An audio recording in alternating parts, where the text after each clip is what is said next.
Reporting suggests President Biden's team is taking extra measures to shield his events and appearances from pro-Palestinian protesters. Those protesters have not been shy about making their voices heard, rallying in various parts of the country, including our nation's capital.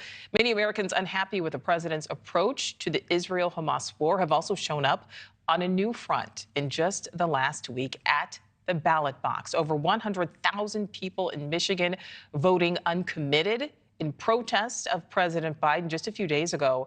Washington correspondent Kelly Meyer live at the White House. And Kelly, this appears to be an issue that is not going away on its own. That's exactly what I was just going to say, Nichole. This is a problem that isn't going away for President Biden. The protests are really only growing louder as we continue on in the 2024 race. And these are happening at President Joe Biden's official events and his campaign rallies.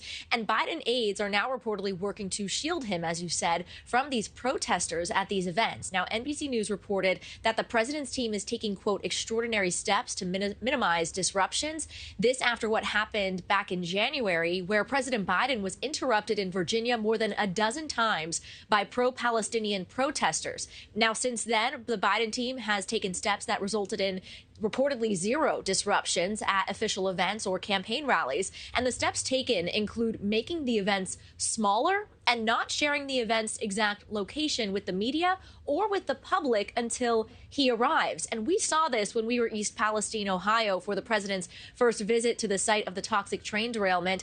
And Biden was met with protesters on both sides. There were pro-Trump protesters as well as pro-Palestinian protesters. And a surprise stop at a local candle shop wasn't shared until after he arrived, and that entire street was blocked off, shielding the president from the chaotic scene around him. The viewer at home, I thought, would have no idea what was going on around the scene there. And this is as we're seeing the political ramifications, as you mentioned, Nichole, of Biden's position on the war in Gaza unfolding in the 2024 race. More than 100,000 voters cast their ballot for uncommitted in Michigan's primary on Tuesday, and more states are now looking to follow suit, like Colorado on Super Tuesday, and in Washington, the biggest labor union endorsed voting uncommitted in the state's Democratic primary 1 week after that. Now, today, President Biden is meeting with the Italian prime minister here at the White House, where a potential ceasefire deal is expected to be top of the discussion. Italy called for an immediate ceasefire in Gaza after yesterday's events where Israeli troops opened fire at an aid convoy. And Biden has called for a temporary truce and walked back comments that a deal could be reached by Monday, saying, quote, probably not by Monday, but I am hopeful.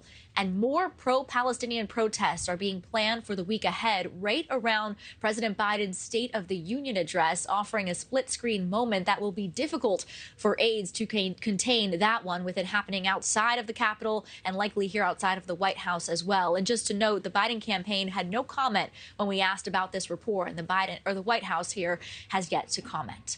All right, Kelly Meyer live in Washington. Thank you.